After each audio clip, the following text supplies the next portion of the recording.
Hi, everybody. Tom Canning here for the Berkshire Football Stories podcast. We are chatting today. We're chatting about Hungerford Town. We are chatting with the current chairman, Patrick Chambers, the outgoing chairman, Patrick Chambers. Patrick, hello. Good morning, Tom. Morning. Thanks for joining me. It's probably a bittersweet moment. I think I'd imagine you wish you kind of imagined you're leaving Hungerford to be sort of perhaps not having to cope with a relegation at the same time. How are you feeling? Is it kind of sunk in yet? Yeah, I mean, the last couple of weeks have been very flat, from a football perspective. And I think the flatness crept in was after that bank holiday draw with Hammond and Waterlooville. Again, we should have won. And literally on the last minute, on the last seconds, the last kick of the game, we had probably the best opportunity of the 90 minutes, and it fell to probably the lad who's been our best player all season, Ryan Jones, and it literally was just that far wide. And that you could see what that drained out of the players. It just sucked the life out of them because they worked so hard that second half. And yeah, didn't get the result, which then meant mathematically we could have still stayed up. But then it was starting to look, hold on a minute, this is a real tough ask. And then obviously relegation was finally confirmed, with the draw against Dulwich Hamlet. And to be fair, in conversations with Ben Clasper, the chairman of Dulwich, a good friend of mine, we both sort of knew before the game kicked off that it was likely come 5 o'clock, either Hungerford would be relegated or Dulwich could be further in trouble. And as it happened, the draw actually relegated us, and lo and behold, a week later, Dulwich Hamlet, joined us in relegation. So, and again, the Dulwich game, second half, we were completely dominant. Another draw, and even Ben sort of was so apologetic after the game. He said, "I'm so sorry. I'm just so sorry. You didn't deserve that, and we didn't deserve anything from that game." But it's been the story of our season. We've had, managers of other clubs saying, "Why are you down there? You're one of the best teams we've played." Even Ebbsfleet, right early on in the season, they only managed to beat us 1-0 at our place. And Dennis sort of said to our gaffer, "I think you're the best team we've played." But the goals was, Ryan Seeger, Solwan Joe Smith, the goals that they delivered last season, not only goals they scored, but the assists, the involvement in the game, we never replaced them. Is that something that you sort of feel you could have done something about, or in the summer yourselves, Danny Robinson, your manager, were you kind of exhausting all angles to try and replace those goals, or do you feel like a bit of regret at all? Definitely, always some regret, because the budget this season was actually that bit higher than the season before when we finished 12th, because my agreement with Danny was that the money that came from the Seeger move and Sol compensation we would put into the budget. But what you've got to look at is the bare facts. We signed Ryan Seeger 3 seasons ago, on very, very little money. We did have to, address that, but by his standards, he was still not on a fortune. We put him on that 2-year contract because we could see that the Chancellor last season he would have another really good season, and our agreement was there was a release clause and cease, go do your stuff. And Hungerford gave him that wonderful platform. He really enjoyed his time with us. In fact, he came and played in a charity game on Sunday, after scoring 2 goals for Dorking Wanderers in the National League on Saturday. So that's the measure of the man, prostate cancer game. Seeger put the 9 shirt on, and guess what? Scored within minutes. No surprise there. So we a ready-made goal scorer like Ryan Seeger, even at step 2, they're earning anything from £800 to £1,200 a week, and we were never going to be shopping in that budget. So we brought a few lads in over the summer from step 3, from step 4, which we were successful before. Sol came from Slimbridge, step 4 as a youngster. But it just didn't work out. And although we flattered to deceive in some games, probably created more chances, probably, over the season. I've not looked at the actual stats, but I wouldn't be surprised if we actually got more chances. And defensively, we were very strong. Didn't concede many goals. Our goal difference, actually, until Saturday, the drubbing at Ebbsfleet, was the best in the bottom 6.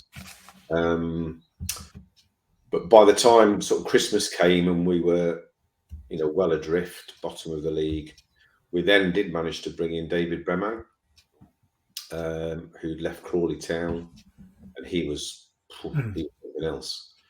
4 goals in 4 games, and then does his ACL. Dan Roberts had come in on loan from Dartford, scored 2 in his first 3. He did his hamstring. So he suddenly saw some goals, and they've gone again. Took a while for Dan Roberts to get fit. By the time he did, he then broke his finger and had to have surgery on it, so couldn't do any contact sports. His surgery very clear with him. Look, Dan, that's quite serious what we've had to do there. Minimum 3 weeks. You've got to do nothing. Yeah. So then, Joe Boachi came in, again, doing okay at step 2, but not 100% proven, and more of a number 10 or a provider.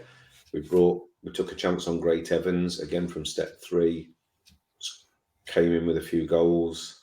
And goals have been the problem, but we have tried. Yeah.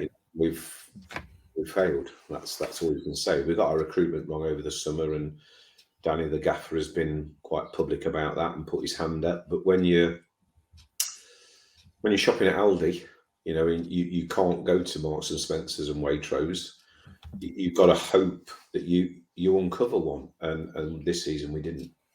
It seems like it's a very fine line between finishing above that relegation zone and finishing in it, and unfortunately this season Hungerford have fallen the wrong side of it. I mean, I know Danny. I speak to Danny quite a lot. He's been very, very successful as a manager, and I did message him briefly a couple of weeks ago, and it does seem this will hurt him. Yeah, no, it's not the stuffing out of him, because, like you say, he's used to fighting at the other end of the table, or at least delivering. And he feels bad. He feels like he's let me down and the fans down, but he and I know the truth, and I feel similar. In some respects, I'm glad that I announced that I was moving on at the end of the season. I think was it second week of January, something like this, quite a long time ago.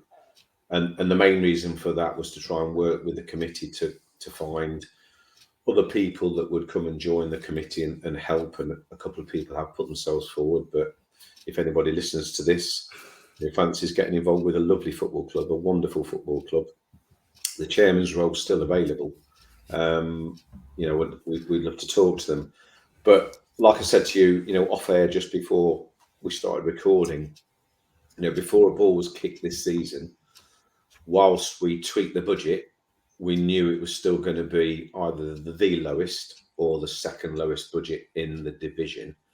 And you looked, Weymouth and Dover came down, big clubs, big budgets. Okay, both of them could have, were very close to being relegated, but things went both their way on the last game of the season. One of them looked like probably they were going to be. You looked at the teams that came up. Again, Worthing, big club, big fan base, healthy budget, finished in the playoffs. Farnborough, again, another big club that's been in the National League, the old conference, well supported, bigger budget. Taunton, again, a bigger club than Hungerford. We knew they'd have more resources than us, but done really well to sort of finish sort of mid-table. Cheshire was the only one that came up where you looked at them and you thought, well, actually, they're not going to be awash with cash. A little bit more support than Hungerford, and You look at the three smallest budgets in the league, us, Concord and Chesham, we've all been relegated. Yeah. I think the one that obviously does surprise us all was, Dulwich Hamlet, best supported team in the division and brilliantly run, although they have had three managers, this season. So I suppose they obviously felt they got their recruitment wrong at the beginning of the season. Results weren't going their way, changed the manager, and then didn't get the improvement that they expected. Had the odd little run where they looked like they might be okay, but then had to part with that manager, brought Hakan in, who, a year ago managed the champions, was the manager of the season, endured a torrid time, with Maidstone, and obviously, I suppose he has to put his hand up a little bit. He was part of their relegation, and now poor, he's he couldn't turn their fortunes around. So it's been a strange season, but ultimately in football, money talks. And on Saturday, for my last game, as chairman, I went there to Ebbsfleet, get on really well with Damien Irvine, the CEO, and we knew obviously we were flat. It was very difficult, I would imagine, for the gaffer to try and get the lads up for that. And you could tell you were watching, a budget that was approximately 6 times the size of ours, and it showed. They were 4 or 5 times better than us, minimum.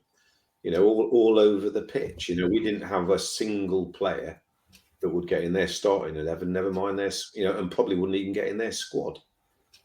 So sadly, in football, eventually, money does catch you up. And you've got to remember, the season that I became sort of chairman-elect, we witnessed, a great escape on the last day of the season with the draw, against East Thurrock. So 2 seasons running, we escaped relegation literally the last game of the season. And then in my first season, when Ian Herring was the manager, we were bottom when COVID ended it. I suspect we probably would have gone then. But as I've said publicly, COVID, sadly, although it was an awful thing that happened around the country, for Hungerford, there was a silver lining. It preserved our status and gave us, the chance to have the 3 seasons that we've just had, fighting, in a division that financially we're probably not equipped to fight in. But we were sat 7th when the season ended after the 15 games, which probably got everybody a little bit excited. A mid-table 12th last season, which was a huge success, really. But this season, our luck ran out. Yeah. It's just it does seem like that, doesn't it? And I don't want to dwell, for anybody who's been listening to sort of the first part of this podcast. I wanted to just kind of talk about this season. I don't want to dwell too much on this season, because overall, Patrick, I would say your tenure at Hungerford Town Football Club, and I feel like the supporters of Hungerford Town Football Club would agree with this. I feel like your tenure at the club has been a success. Hungerford is one of the smallest populations in the National League to be so high up. It's the smallest at step 2. There's no smaller postcode.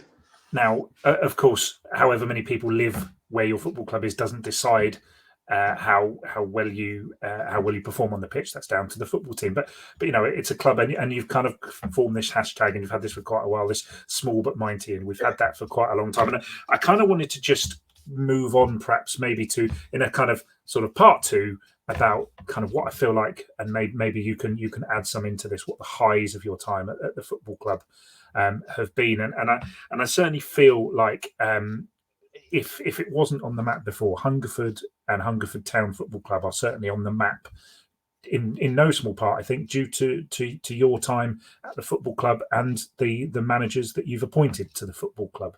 I think that off the pitch, it would seem that you've certainly had an impact. The offerings, the off the match day offerings, all the stuff around that, and I remember talking to you, I think, way back at the beginning, that getting stuff right off the pitch was a massive part of what you guys were doing at the club. Do you feel like you've achieved that, even though the club going forward will be a Step 3 football club? Do you feel like you will have left a base for future growth, future success of Hungerford Town Football Club? Yeah, you probably hit the nail on the head there. It's hard to maybe see the successes right now, because we all love football, and getting relegated is relegated. You can't dress it up. It on the pitch, it's failure. But off the pitch, Nikki, my wife, as you know, plays a huge part, and the fans are going to miss her probably more than they miss her. I wouldn't want there to be a vote actually on who they might miss most, because I've got a feeling I might lose that battle as well. I can do that. We can sort that out No, afterwards. no, please. I feel bad enough as it is, Tom. So you're right. Yeah, I mean, once we did get through that first season and we appointed Danny and we started really looking at the match day experience. We started the Burger Wars once he was confident that it was the best. And, we've been voted the best by so many away fans, for our food offering. And Nikki and the girls take all the credit, for that, the work they've done, and that's been unbelievable. The media team have backed me, when I keep saying, look, come on, do this, do that. The hashtag small but mighty, Burger Wars, 4 for a score. That offer gets talked about, all over Step 2. And funny enough, even though we were relegated and Bath City came the other Tuesday night, who had absolutely nothing to play for, 380 people still turned up at Bullpit Lane on a Tuesday night. It was pretty chilly as well. And the amount of people came to say, I've got to try the Bullpit Beast, because we sort of put it out there on Twitter, last chance to try the Bullpit Beast this season. It'll still be there next season, by the way. And people were coming from all over to have a Bullpit Beast. And Nikki had one of the biggest queues. Probably as big a queue as she had the week before against Dulwich Hamlet, with 719 there. So I suppose if we're looking at successes, so beyond the scoreboard, I suppose, the fact that we inherited a club with, crowds in sort of the low 200s, and we're now, this season, I think we finished on a league average of 431, so something like that. Last season was about 450, so a little bit down on last season, but not massively, considering we've been in a relegation battle since 2021. Off the pitch, I think you have to say that's been successful. More juniors coming, their parents coming. The other Saturday against Dulwich, there was junior tournaments on the pitch an hour and a half before kickoff. 136 juniors came to watch that game, with about 80 something parents. So been off the pitch, definitely been successful, with help of volunteers, committee, sponsors and generous donations. We've managed to carry out quite a few improvements, at the ground. The FA Cup run last season paid for the digital scoreboard. We managed to finish building the stand. Alan O'Donoghue made a very generous donation to get that finished for us. We built the new changing rooms, which Laura Farris, that was her first official plaque in Berkshire, which was quite. So yeah, there's been some wonderful things, and the blueprint is there. And at Step 3, there's still bigger clubs and bigger postcodes at Step 3, and there will be bigger budgets. But you'd like to think the legacy will be, we should still attract the best local players. We'll still be the biggest club in West Berkshire, so you would hope that next season a competitive squad could be put together for Step 3. Obviously, it's going to be a different squad. There might be a few lads that stay. There'll be a few that think they can still play Step 2 football. That remains to be seen what happens. But you would hope commercially we're well run. We don't run with an overdraft. We live within our means. Yeah, we've splashed a bit of cash at it the last 10 weeks of the season, brought in loan players, but again, we had a good FA Trophy run. and we just felt we needed to just give it a shot. And mathematically, up until 3 games to go, we were still in there with a shout. So no regrets in giving it a go. And if we'd still got relegated without giving it a go, you'd have always been thinking, I wonder. So yeah, the blueprint is there, and I just hope the committee and whoever ends up becoming chairman stick to some of the things that we brought in. The 4 for a score is still a great offer at step 3. It's good value at step 3. The girls that work with Nikki in the snack shack, they're staying. A volunteer stepped forward to go and get all the supplies that obviously Nikki normally does. So a lot of it should remain very similar off the pitch. The juniors involvement, parents coming in free with under 11s. So I'm hoping that the crowds won't suffer too much by relegation, and that they can still be competitive and punching around the top 6 places and try and get back to step 2. It's obviously that coming back, getting back up is going to be a very tough. A very tough thing to do. We've just seen over the weekend, and I know you were at the Bracknell Town game on the weekend, and they narrowly lost in, I think, the 5th minute of injury time against Truro City. There was 1 minute left, literally. Yeah, when the goal went in. But Bracknell has a budget of whatever it is, and they would have, they obviously weren't quite good enough to win the division, but you would think they'll be back there next year. Whether Hungerford end up in that division again, is up to see what the reshuffle in the summer looks like. Well, there will be. They'll definitely be in the southern. Yes. Yeah. But it obviously, so coming back is not necessarily a certainty, but what is a certainty, as I say, is those high points off the pitch, what you seem to have managed to achieve off the pitch. But also I wanted to just look at some of the players. You've got players that have been talked about as being highly coveted by other teams. There are players you've developed. We mentioned 2 of them in Danny Seeger and Sol Wanjel Smith, but you've also had a young lad called Jed Ward who's played EFL League One football this season for Bristol Rovers, and is being talked about as a potential future number 1 for that team and that kind of thing. You've had a couple of players from Bristol Rovers. I did want to ask you about that connection, but obviously you've had a few players in from Bristol Rovers who've done very well. Jones.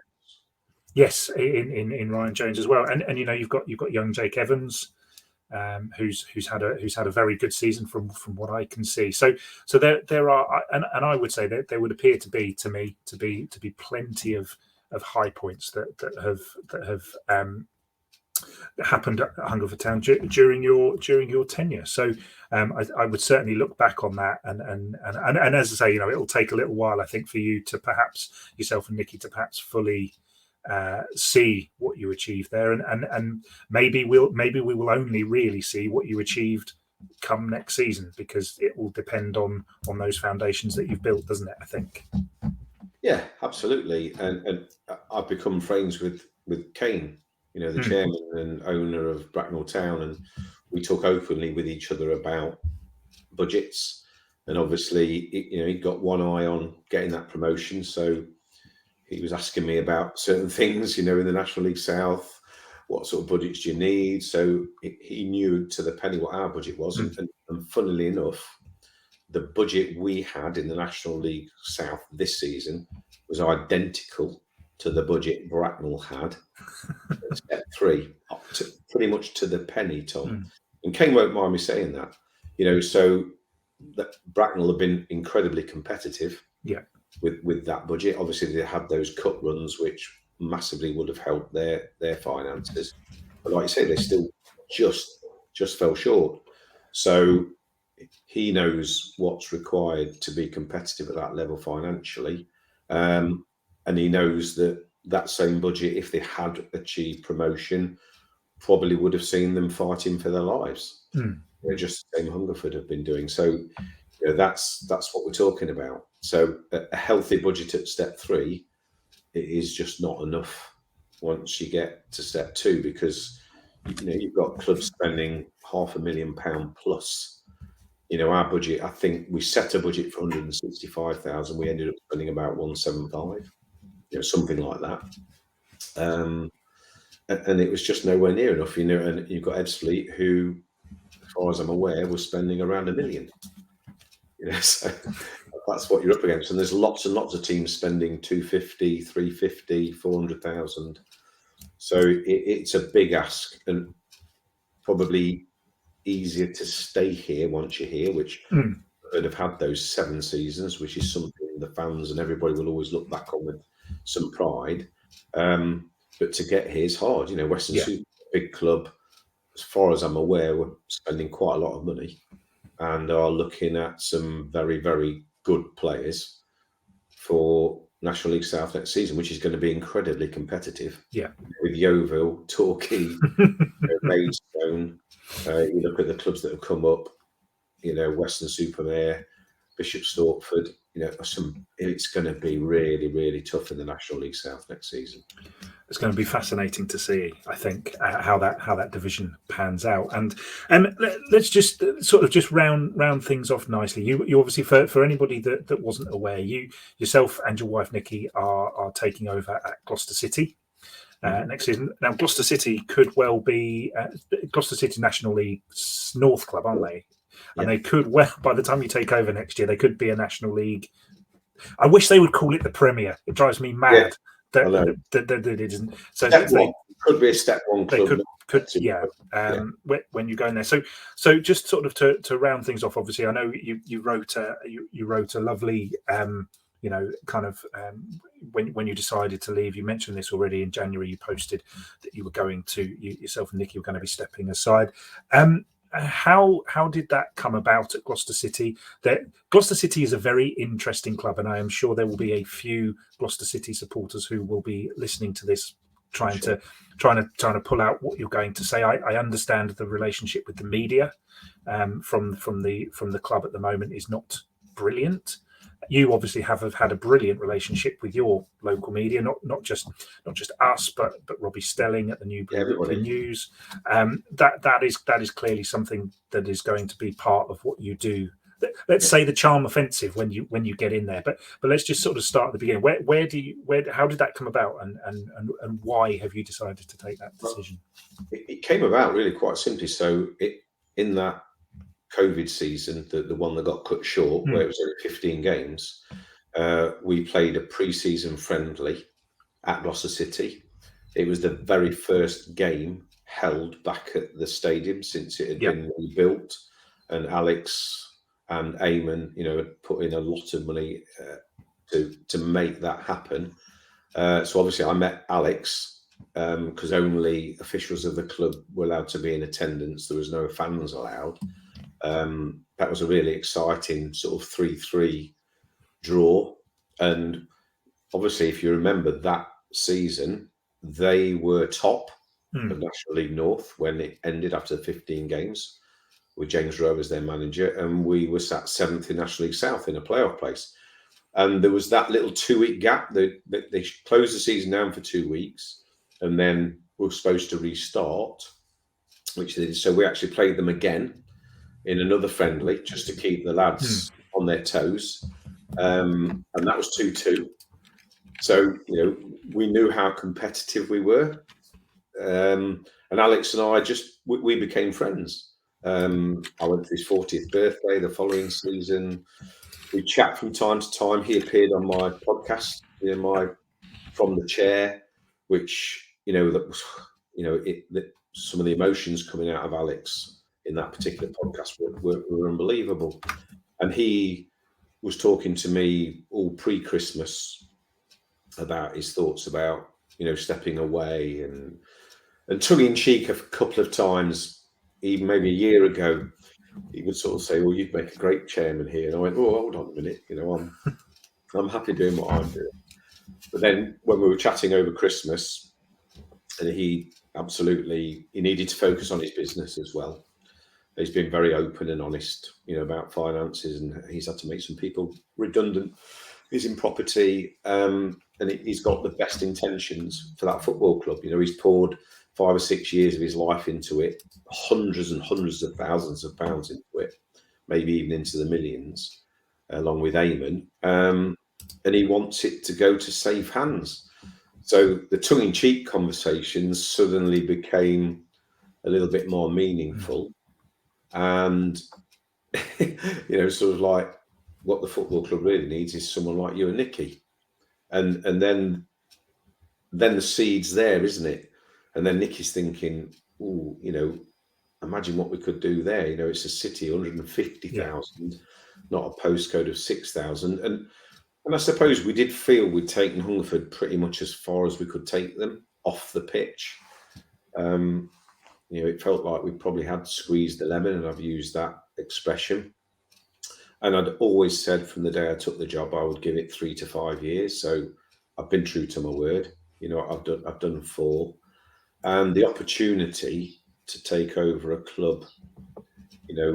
It's the largest English city that's never had a league club.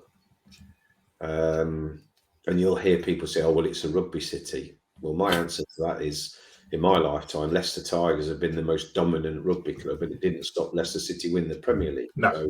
So, surely a city of that size should aspire to have a good sports team in as many sports as they possibly can. Then obviously I'd met Eamon very briefly, but not had any sort of relationship with him. Met Eamon as well, and we sort of agreed a way forward. We take over officially on June the 1st. We've got an option to purchase the freehold and the football ground for over 3 years. We can exercise that option at any time, and that's with a ceiling figure. So if we do build the club up in year 1, year 2, and it becomes more valuable, the benefit stays with the football club. It doesn't go elsewhere. But it just feels like the right fit. In fact, Nicky was there on Saturday. I went and did my bid at Ebbsfleet, but Nicky went to see what it was like on a match day, because we'd been obviously to friendlies, and I went to see a match earlier in the season just one evening because I was free. And Alex said, "Oh, why don't you come across?" But nothing to do with taking over back then. So it gave Nicky a chance to see it with a big crowd, just under 2,000 there. Huge game. Yeah. Typical Nicky was on the gate before the game, welcoming fans, saying hello, and then she had found herself working behind the bar because there was sweat. I think she saw literally the last 5 minutes of the game. But she did actually see the winner go in, and it's an opportunity that we just felt we got to take, and we feel we are quite strong at running a football club. Like I say, managing the match day experience, having good relationships with the media, trying to make the right decisions, making sure your media team, and they're all volunteers, by the way, at Hungerford Town, are on a journey with you. So it'll be very much winning hearts and minds. I've already done a Q&A there, literally late January, I think it was, early February. Met probably about 150 fans came for a Q&A. That went really well. I've had meetings now with the Supporters Trust, with their board. Got a great relationship with them, and being quite open with them about things that we feel we need to, improve on, and we know the investments required as well. We've got to improve the electric supply so that we can get the catering right, and there's lots of things to be done to get the matchday experience right. So it just feels a good fit, and it's an opportunity that I had to take. I found I actually do enjoy being chairman of a football club. Football is my hobby. I'm passionate about it. I don't earn a penny out of it. In fact, the opposite. Any chairman who tells you he's earning money out of running a football club is a liar. So it's my hobby, and I dedicate a lot of time to my hobby. Nicky's been pretty much a full-time volunteer at Hungerford Town for quite some time, putting on all the events, quiz nights, and all the things that she does, involved with kit and sponsors. So, but we just want to see what we can do over those 3 years. We hope we're in a position when we can trigger then the option to purchase the freehold, and depending on what happens in the playoffs coming up, make sure we're competitive at the right end of the table, no matter what table we're in. Patrick, I really, really appreciate your time talking to us. You've been, as far as I'm concerned, and as I said earlier, I'm sure as far as many of the Hungerford fans will attest to, you'll be sorely missed, certainly in West Berkshire. And we wish you all the very best of luck, yourself and your wife Nikki, at Gloucester City. And good luck in the playoffs. It must be quite odd having one foot in a relegation and one foot in a playoff. That's not something that is a regular occurrence, I don't suppose. Yeah, we are going tomorrow night, obviously, to Brackley. It's bizarre emotions, really, because there's a bit of excitement about the future, but then obviously there's still an element of deflation, and I really wanted to keep Hungerford Town, where I found it, but sadly, luck ran out. Patrick, thank you very much.